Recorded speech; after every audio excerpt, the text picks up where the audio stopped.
नमस्कार दोस्तों, स्वागत है आपका एक बार फिर से आपके अपने YouTube चैनल पर। एक बार फिर से हम हाजिर हैं और अब हम नई एक पुस्तक का शुभारंभ कर रहे हैं आज के इस प्रथम वीडियो से। और इस सीरीज़ में, श्रृंखला में हम पढ़ने वाले हैं, क्या पढ़ने वाले हैं? रमेश सिंह जो हैं इकॉनमी के लिए पुस्तक हैं। इकॉनमी के लिए पुस्तक जो हैं रामबाण पुस्तक मानी जाती हैं। देखिए, ये है भारतीय अर्थव्यवस्था, रमेश सिंह। 10th इसका जो है ये संस्करण है, पब्लिकेशन है। इसमें हम इकॉनमी पढ़ेंगे, इंडियन इकॉनमी। ठीक है, बहुत सारी चीज़ें जो है इंडियन इकॉनमी में पढ़ने वाले हैं। ये ई बुक के रूप में आपके समक्ष उपलब्ध हैं। MC ग्रो हिल एजुकेशन की ये पब्लिकेशन है। सिविल सेवा, विश्वविद्यालय एवं अन्य प्रतियोगी परीक्षाओं हेतु ये पुस्तक रहती हैं। भारतीय अर्थव्यवस्था 10वां संस्करण, इसको हम पढ़ेंगे।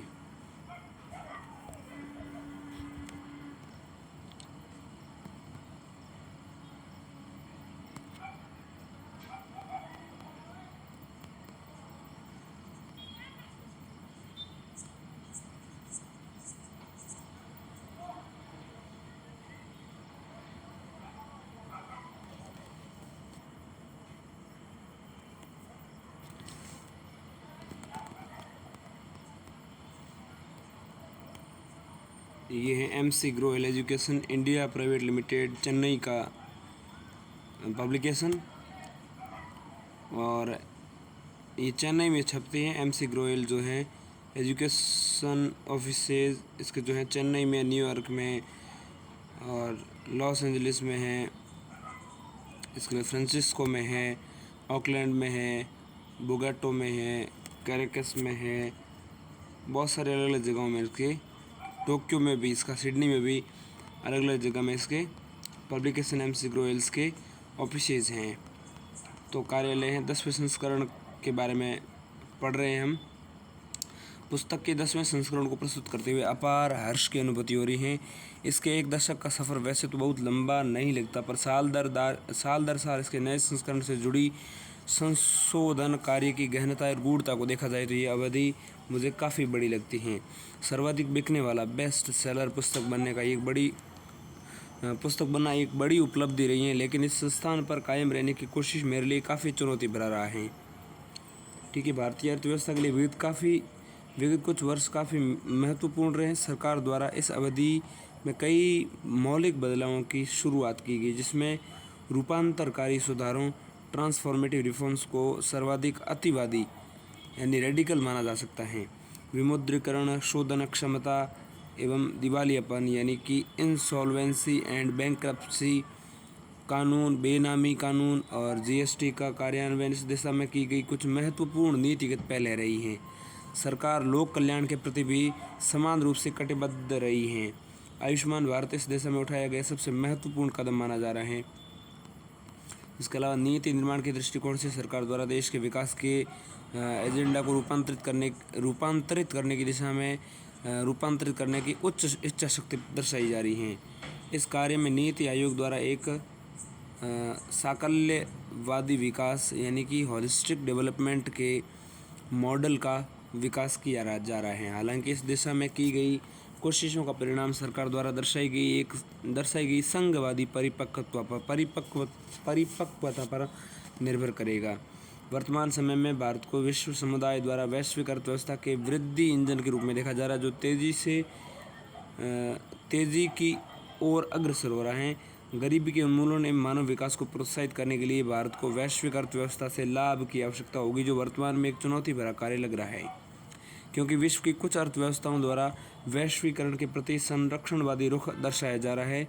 नए नीतिगत कदमों एवं उभरती चुनौतियों के मद्देनज़र भारतीय अर्थव्यवस्था का भविष्य भी घटनापूर्ण होगा, ऐसा माना जा सकता है। नया संस्करण भारतीय अर्थव्यवस्था एवं वैश्विक आर्थिक जगत की गतिजता के प्रति पूर्ण रूप से सजग है। यह एक पूर्ण संशोधित, पुनर्संरचित एवं सरलीकृत संस्करण है, जो पाठकों की ज़रूरतों को और बेहतर ढंग से पूरा कर पाएगा। इस नए संस्करण में क्या नया है, इसको हम अभी नहीं देखेंगे, अंत में देखेंगे। प्रथम संस्करण का जो ये प्राक-कथन है जो रमेश सिंह खुद कहते हैं वो नहीं पढ़ेंगे। अब देखिए सिविल सेवा परीक्षा के विषय में हम जान लेते हैं। इस प्रतियोगी परीक्षा में 2 क्रमिक चरण हैं। पहली मुख्य परीक्षा के लिए उम्मीदवारों के चयन हेतु सिविल प्रारंभिक परीक्षा वस्तुपरक यानी कि ऑब्जेक्टिव, और दूसरी क्या है, विभिन्न सेवाओं और पदों पर भर्ती हेतु उम्मीदवारों का चयन करने के लिए सिविल सेवा प्रधान परीक्षा जो है लिखित एवं साक्षात्कार इसमें शामिल होते हैं। प्रधान परीक्षा में प्रारंभिक एवं मुख्य परीक्षा की रूपरेखा एवं विषय देखें तो प्रारंभिक परीक्षा सबसे पहले देख लेते हैं। प्रारंभिक परीक्षा में 2 अनिवार्य प्रश्न पत्र होंगे जिसमें प्रत्येक प्रश्न 200 अंक का होगा। नोट, दोनों ही प्रश्न पत्र वस्तुनिष्ठ यानी बहुविकल्पीय ऑब्जेक्टिव टाइप के होंगे, मल्टीपल ऑप्शन वाले, ठीक है। दूसरा है प्रश्न पत्र हिंदी और अंग्रेजी दोनों भाषाओं में तैयार किए जाएंगे, तथापि 10वीं कक्षा स्तर के अंग्रेजी भाषा के बोधगम्यता कौशल से संबंधित प्रश्नों का परीक्षण प्रश्न पत्र में केवल अंग्रेजी भाषा के उद्धरणों के माध्यम से और हिंदी अनुवाद उपलब्ध कराए बिना किया जाएगा। ध्यान दीजिएगा, ये महत्वपूर्ण पॉइंट है कि 10वीं कक्षा के स्तर के अंग्रेजी भाषा के बोधगम्यता कौशल से संबंधित प्रश्नों का परीक्षण एवं प्रश्न पत्र में केवल अंग्रेजी भाषा के उद्धरणों के माध्यम से हिंदी अनुवाद उपलब्ध कराए बिना कराया जाएगा 10वीं कक्षा स्तर तक का। पाठ्यक्रम संबंधी विवरण खंड 3 के खंड क में दिया गया है, ठीक है। प्रत्येक प्रश्न पत्र 2 घंटे की अवधि का होगा, तथापि नेत्रहीन उम्मीदवारों को प्रत्येक प्रश्न पत्र में 20 मिनट का अतिरिक्त समय दिया जाएगा। इसके अलावा लिखित परीक्षा में निम्नलिखित प्रश्न पत्र होंगे। पहला, संविधान की 8वीं अनुसूची में स्थित कोई एक भाषा। अर्हक प्रश्न पत्र देखें तो उसमें 2 प्रश्न पत्र हैं। अर्हक मतलब क्वालिफाइंग पेपर्स, तो क्वालिफाइंग्स में दोनों 300-300 अंक के हैं। संविधान की 8वीं अनुसूची में स्थित कोई एक भाषा। दूसरी प्रश्न पत्र ब, अंग्रेजी में जो होगा वो भी क्वालिफाइंग होगा और इनमें 25% अंक लाने होते हैं। फिर देखते हैं प्रथम प्रश्न पत्र, वो है निबंध का 250 अंक का। दूसरा प्रश्न पत्र सामान्य अध्ययन, प्रथम कहते हैं इसे भारतीय विरासत और संस्कृति, विश्व का इतिहास एवं भूगोल और समाज, 250 अंक का है ये, ठीक है। इसके अतिरिक्त प्रश्न पत्र 3 जो है वो भी 250 अंक का है। शासन व्यवस्था, संविधान, शासन प्रणाली, सामाजिक न्याय और अंतर्राष्ट्रीय संबंध। इसके पत्र अतिरिक्त अगर देखें तो 250 अंक का चौथा प्रश्न पत्र है प्रौद्योगिकी, आर्थिक विकास, जैव विविधता, पर्यावरण, सुरक्षा एवं आपदा प्रबंधन। तो ये जो हैं इस पेपर को हम पढ़ने वाले हैं, ये चौथा पेपर जो है। 5वां प्रश्न पत्र है नीति शास्त्र, सत्यनिष्ठा और अभिरुचि। 6ठा प्रश्न पत्र है वैकल्पिक प्रश्न पत्र 1 और 7वां है वैकल्पिक प्रश्न पत्र 2। ये भी 250 होंगे। अब लिखित परीक्षा का टोटल योग 1750 है। 275 का व्यक्तित्व परीक्षण है और 2025 का कुल योग बनता है। उम्मीदवार दी गई सूची में से किसी एक वैकल्पिक विषय का चयन कर सकते हैं। समूह 1 और समूह 2, 2 समूह दिए गए, उनमें से किसी एक विषय का। मुख्य परीक्षा के लिए ऐच्छिक विषयों की सूची दी हुई है यहाँ पर और बहुत सारे ऐसे विषय दिए, कृषि विज्ञान, नृविज्ञान, रसायन विज्ञान, वाणिज्य शास्त्र एवं लेखा विधि, विद्युत इंजीनियरिंग, भूविज्ञान विधि, गणित, चिकित्सा विज्ञान, भौतिकी, मनोविज्ञान, समाजशास्त्र, प्राणी विज्ञान, पशुपालन एवं पशु चिकित्सा विज्ञान, वनस्पति विज्ञान, सिविल इंजीनियरिंग, अर्थशास्त्र, भूगोल, इतिहास, प्रबंधन, यांत्रिक इंजीनियरिंग, दर्शन शास्त्र, राजनीति विज्ञान, अंतर्राष्ट्रीय संबंध, लोक प्रशासन, सांख्यिकी, ये सब देखना है, ठीक है। समूह 2 है, उसमें से भी किसी एक विषय का चयन कर सकते हैं, जैसे निम्नलिखित भाषाओं का साहित्य, ठीक है। भाषा का साहित्य में हम हिंदी साहित्य की बात करेंगे। आगे बढ़ जाते हैं। अब हम देखते हैं इसकी इंडेक्स विषय सूची को। तो विषय सूची में सबसे पहले 10वें संस्करण का प्राक कथन दिया गया है, फिर प्रथम संस्करण का प्राक कथन दिया गया है और फिर सिविल परीक्षा के विषय में दिया गया है। प्रथम इसका अध्याय जो है वह प्रस्तावना, इसमें हम अर्थशास्त्र विषय देखेंगे, फिर कार्यकारी परिभाषा देखेंगे अर्थशास्त्र विषय की, फिर अर्थशास्त्र और अर्थव्यवस्था में अंतर देखेंगे, फिर अर्थशास्त्र का केंद्र देखेंगे, अर्थव्यवस्थाओं की मुख्य चुनौतियां देखेंगे, फिर विवरण तंत्र मॉडल देखेंगे। आज हम विवरण तंत्र मॉडल तक समझेंगे। अर्थव्यवस्था का संगठन जो है इसको हम आगे समझेंगे, ठीक है। तो दूसरा वीडियो हम जब करेंगे तब इसमें समझेंगे। अभी के लिए हम समझ रहे हैं अर्थशास्त्र विषय क्या है, अर्थशास्त्र विषय, ठीक है। तो अर्थशास्त्र इस सब्जेक्ट को समझना अनिवार्य है, तो इसलिए इस विषय को हम सबसे पहले समझने की कोशिश करते हैं। तो बिना फालतू टाइम खराब करते हुए सीधा हम सब्जेक्ट की ओर बढ़ जाते हैं। हमारा प्रथम अध्याय है प्रस्तावना, इंट्रोडक्शन। वस्तुएं और सेवाएं कैसे सृजित, वितरित और उपभोग की जाती हैं, इसके अध्ययन को अर्थशास्त्र कहते हैं। चूँकि संसाधन हमेशा ही कम होते हैं, इसलिए ब्रितानी अर्थशास्त्री लियोनेल रॉबिन्स ने 1935 में इसे कमी का विज्ञान कहा था। ब्रितानी अर्थशास्त्री लियोनेल रॉबिन्स ने 1935 में इसे कमी का विज्ञान कहा था, अर्थशास्त्र को। ठीक है, तो इस अध्याय में हम क्या समझेंगे? अर्थशास्त्र विषय, अर्थव्यवस्था का संगठन, अर्थव्यवस्था में राज्य की भूमिका, फिर वाशिंगटन सहमति, फिर अर्थव्यवस्था के क्षेत्र, फिर अर्थव्यवस्था के प्रकार, राष्ट्रीय आय की अवधारणा, राष्ट्रीय आय लेखा के आधार पर वर्ष एवं विधि में संशोधन, फिर 2017-18 के आय के अनुमान। अब हम समझते हैं सबसे पहले अर्थशास्त्र विषय को। ठीक है, तो अर्थशास्त्र विषय जो है ये बेहद महत्वपूर्ण है समझने के लिए, ध्यान दीजिएगा, क्योंकि इस टॉपिक का जो महत्व है आपकी परीक्षा की दृष्टि से बेहद महत्वपूर्ण है। इकोनॉमिक्स द डिसिप्लिन, किसी भी विषय का अध्ययन उसे परिभाषित करने की प्रक्रिया से शुरू होता है। सबसे पहले परिभाषा समझते हैं। अर्थशास्त्र भी इसका अपवाद नहीं है। किसी भी विषय की परिभाषा तय करने की प्रक्रिया आसान नहीं होती। आखिर में हमें उसे परिभाषा को स्वीकार कर लेना है, जैसे हम आंशिक परिभाषा मान सकते हैं। अलग अलग अर्थशास्त्री विषय को अलग अलग नज़रिए से देखते हैं, ऐसे में इनकी परिभाषाएं भी अलग अलग होती हैं, लेकिन एक कार्यकारी परिभाषा तय करने के लिए अलग अलग परिभाषाओं के अंतर को कम करने की कोशिश की जाती है। कार्यकारी परिभाषा पर पहुंचने से पहले इस दिशा में की गई 2 अंतर्राष्ट्रीय रूप से मान्य कोशिशों का उल्लेख जरूरी है। कोशिशों में पहली कोशिश है, अर्थशास्त्र उस अवधारणा का अध्ययन है जो बताता है कि समाज किस तरह से दुर्लभ संसाधनों की मदद से मूल्यवान उत्पाद तैयार करता है और उसे विभिन्न लोगों के बीच वितरित करता है। ये अवधारणा पहली कोशिश है। दूसरी, देखिए अब ये जो परिभाषा दी गई है ना, अर्थशास्त्र उस अवधारणा का अध्ययन है जो बताता है कि समाज किस तरह से दुर्लभ संसाधनों की मदद से मूल्यवान उत्पाद तैयार करता है और उसे विभिन्न लोगों के बीच वितरित करता है। इस परिभाषा के नज़रिए से देखें तो 2 बातें अहम हैं। उत्पाद दुर्लभ हैं और समाज को संसाधनों का इस्तेमाल प्रभावी ढंग से करना चाहिए। जाहिर है अर्थशास्त्र एक महत्वपूर्ण विषय है जो संसाधनों की दुर्लभता और प्रभावी उपयोग की मांग का अध्ययन करता है। पिछली आधी शताब्दी के दौरान अर्थशास्त्र के अध्ययन में विभिन्न विषयों को शामिल किया गया है जो ये अलग अलग छात्रों के विविध उद्देश्यों को पूरा करते हैं। कुछ पैसा बनाने के लिए अर्थशास्त्र पढ़ते हैं। विकसित देशों में ज़्यादातर छात्र खुद को अमीर बनाने के लिए ही अर्थशास्त्र पढ़ते हैं, लेकिन ये विकासशील देशों के लिए सही नहीं है। अगर सामान्य तौर पर कहें तो विकासशील देशों में अर्थशास्त्र केवल पढ़ा और पढ़ाया जाता है, उसका प्रयोग नहीं होता। गरीबी, बेरोजगारी, मानव संसाधन विकास, शेयर, लाभांश, बैंकिंग शब्दावली, मूल्य और उसमें आने वाला बदलाव, ई कॉमर्स इत्यादि के बारे में जानने के लिए कुछ लोग अर्थशास्त्र पढ़ते हैं। गरीबी, बेरोजगारी, मानव संसाधन विकास, शेयर, लाभांश, बैंकिंग शब्दावली, मूल्य, इन सब में आने वाला बदलाव, ई कॉमर्स इत्यादि के बारे में पढ़ते हैं। ठीक है, दूसरी कोशिश जो है, दूसरी परिभाषा जो है, पहली परिभाषा किसने दी, दूसरी किसने दी, ये भी मैं बताऊंगा आगे।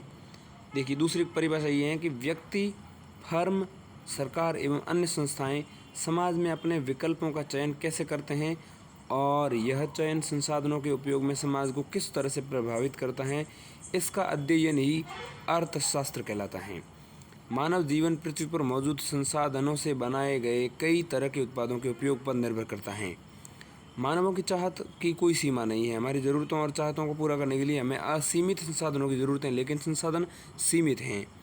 ऐसी स्थिति में व्यक्ति, मानव समाज सीमित संसाधनों से अपने प्रतिस्पर्धी आवश्यकताओं की पूर्ति कैसे करता है, इन्हें ही सोचना है। इसका मतलब यह है कि दुर्लभ संसाधनों के उपयोग से पहले हमें अपनी ज़रूरतों को प्राथमिकता के हिसाब से तय करने की ज़रूरत है। इस प्रक्रिया के चलते कुछ लोगों की ज़रूरत कभी पूरी नहीं हो पाएगी। इस दौरान यह भी सही है कि कुछ लोगों की कुछ ज़रूरतें सीमित संसाधनों के बावजूद कई बार पूरी हो सकती हैं। बहरहाल अर्थशास्त्र वह विषय है जिसके तहत ये अध्ययन किया जाता है कि व्यक्ति, समाज और सरकार किस तरह से प्राथमिकताओं के हिसाब से संसाधनों का इस्तेमाल अपनी आवश्यकता अनुसार करते हैं। ऐसे विकल्प का चयन कला भी है और विज्ञान भी है। मानव समाज द्वारा चुने गए विकल्प जो समय और स्थान के साथ बदलते रहते हैं के अध्ययन को अर्थशास्त्र कहते हैं। मानव समाज द्वारा चुने गए विकल्प जो समय और स्थान के साथ बदलते रहते हैं के अध्ययन को ही अर्थशास्त्र कहते हैं। यह मानव जीवन के अध्ययन से जुड़ा बेहतरीन विषय है। अब देखिए, यहाँ पर 2 पॉइंट्स आए थे और ये पॉइंट्स जो हैं अलग अलग पुस्तकों से उठाए गए हैं। एक पुस्तक है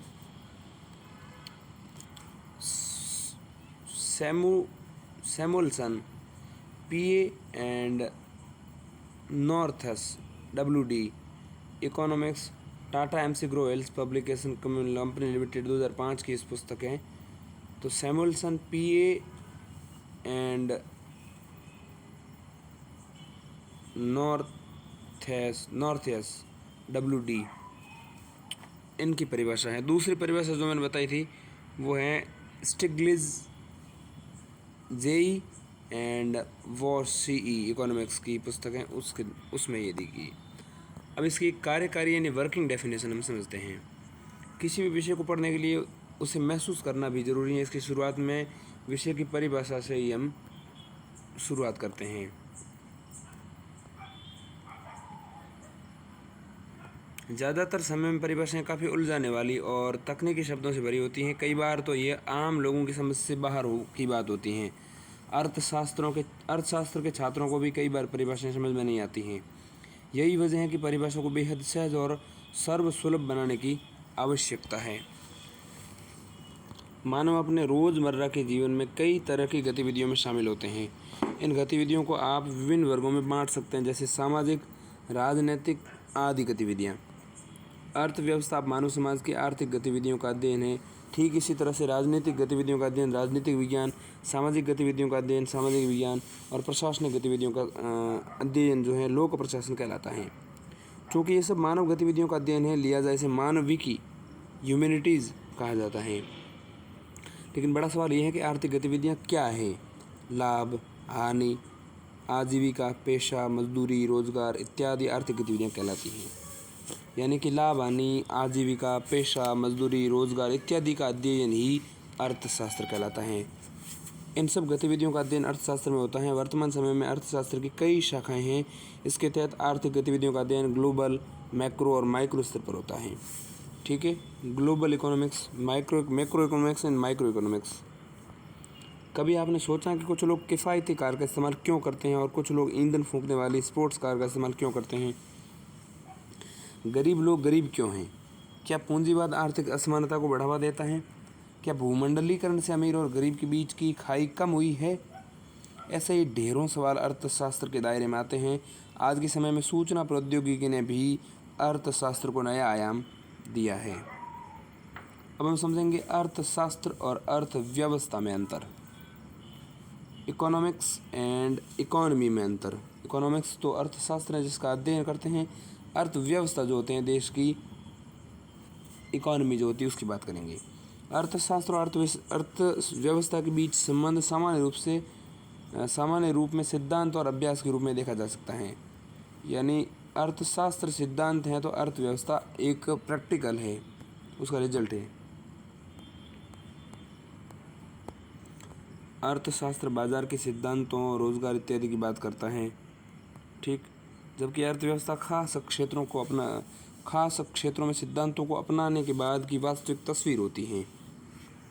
इसे इस रूप में भी समझा जा सकता है कि अर्थव्यवस्था किसी खास इलाके का अर्थशास्त्र होता है। वर्तमान में खास इलाके को आप देश के तौर पर देख सकते हैं। भारतीय अर्थव्यवस्था, रूसी अर्थव्यवस्था, फ्रांसीसी अर्थव्यवस्था इत्यादि अर्थव्यवस्थाएं होती हैं। यानी अपने आप में अर्थव्यवस्था का कुछ मतलब नहीं होता है, लेकिन जैसे किसी देश, किसी क्षेत्र, किसी खास ब्लॉक का नाम इसे जोड़ देते हैं तो फिर अर्थव्यवस्था बन जाती है। जब हम विकसित अर्थव्यवस्था की बात करते हैं इसका मतलब विकसित देशों की अर्थव्यवस्था है। दुनिया के कुछ देश एक समान आर्थिक चुनौतियों का सामना कर रहे हैं। ठीक उसी समय कुछ विशिष्ट समस्याएं भी होती हैं। अर्थशास्त्री इन समस्याओं के समाधान के लिए कुछ सिद्धांतों को अपनाने की सलाह देते हैं। अब ये खास देश पर निर्भर करता है कि वह किन अर्थशास्त्रियों के सिद्धांतों को अपनाता है। ऐसे में कई देश एक तरह की समस्याओं के निदान के लिए एक ही तरह के सिद्धांतों को अपनाते हैं, जबकि दूसरी ओर एक जैसी समस्याओं के लिए अलग अलग देशों ने अलग अलग सिद्धांत भी अपनाए हैं। दोनों ही सूरत में नतीजा एक जैसा भी हो सकता है और अलग अलग भी हो सकता है। ऐसा क्यों होता है? मूल रूप से आर्थिक सिद्धांत मानव समाज की आर्थिक गतिविधियों के व्यवहार और उनकी उम्मीदों पर आधारित होता है। मानव व्यवहार काफ़ी आंतरिक और बाहरी कारकों पर निर्भर करता है।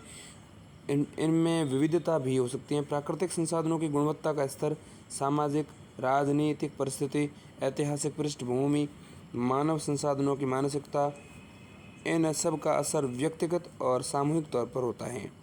ऐसे में अर्थशास्त्रियों के लिए किसी आर्थिक नीति के असर के बारे में अनुमान लगाना काफ़ी मुश्किल काम है। वैसे भी नीतियों को लागू करने की प्रक्रिया और आपूर्ति व्यवस्था की भी आर्थिक चुनौतियों के हल में अहम भूमिका होती है। यही वजह है कि आपको अर्थशास्त्र में उतनी विविधता नहीं मिलेगी जितनी अर्थव्यवस्था से जाहिर होगी।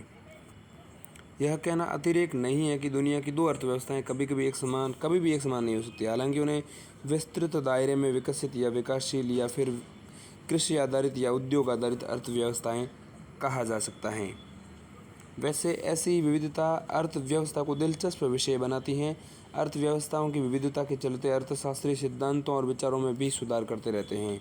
यह कहना ज़्यादा सही होगा कि अर्थशास्त्र भी वास्तविक चलन से विकसित होता रहता है। व्यावहारिक चलन में नए आयाम जुड़ते हैं तो अर्थशास्त्र के सिद्धांतों में भी नयापन आता रहता है। अब समझते हैं अर्थशास्त्र का केंद्र, फोकस ऑन द इकोनॉमिक्स। अर्थशास्त्र के अध्ययन का वास्तविक उद्देश्य क्या है? अर्थशास्त्री और अर्थशास्त्र का अंतिम लक्ष्य क्या है? अब तक का अर्थशास्त्रीय विकास किस दिशा में किए गए प्रयासों का प्रतिफल रहा है? हालांकि अर्थशास्त्र की विषय वस्तु का आकार आज काफ़ी वृहद है, लेकिन हम इसके अब तक के विकास का सार निकालें तो इसके केंद्र में पृथ्वी पर मानव जीवन की बेहतरी ही रहा है। मानव जीवन में सुधार और मानव जगत में जीवन स्तर में सुधार अर्थशास्त्र का केंद्र है। कोई देश या अर्थव्यवस्था किन विधियों के द्वारा अपनी क्षमताओं का अधिकतम जनसंख्या की खुशहाली के लिए उपयोग करें, अर्थशास्त्र इस दिशा में प्रयासरत रहा है। इस प्रक्रिया में अन्य अवधारणाओं और सिद्धांतों का विकास हुआ है। इस दिशा में सबसे पहला सशक्त प्रयास स्कॉटलैंड के प्रख्यात दार्शनिक अर्थशास्त्री एडम स्मिथ द्वारा किया गया। प्रथम प्रयास जो हैं, सशक्त प्रयास की बात कर रहा हूँ मैं। प्रथम सशक्त प्रयास स्कॉटलैंड के प्रख्यात दार्शनिक अर्थशास्त्री एडम स्मिथ द्वारा किया गया, जब उनकी पुस्तक द वेल्थ ऑफ नेशंस 1776 में जो प्रकाशित हुई। इस पुस्तक से ही शास्त्रीय अर्थशास्त्र यानी कि क्लासिकल इकोनॉमिक्स का उद्गम माना जाता है। इसी प्रकार आने वाले काल में अनेक अर्थविदों द्वारा एक से एक बेहतर और विविध पुस्तकें लिखी गईं, जिन सब का उद्देश्य एक ही था, मानव जीवन की आर्थिक गतिविधियों का अध्ययन और उन गतिविधियों की सर्वोच्च क्षमता का विकास, ताकि मानव जीवन को बेहतर से बेहतर बनाया जा सके। मानव जीवन की बेहतरी की दिशा में अर्थशास्त्र का ये दौर आज भी जारी है। अब देखेंगे अर्थव्यवस्थाओं की मुख्य चुनौतियाँ, main challenges of the economics.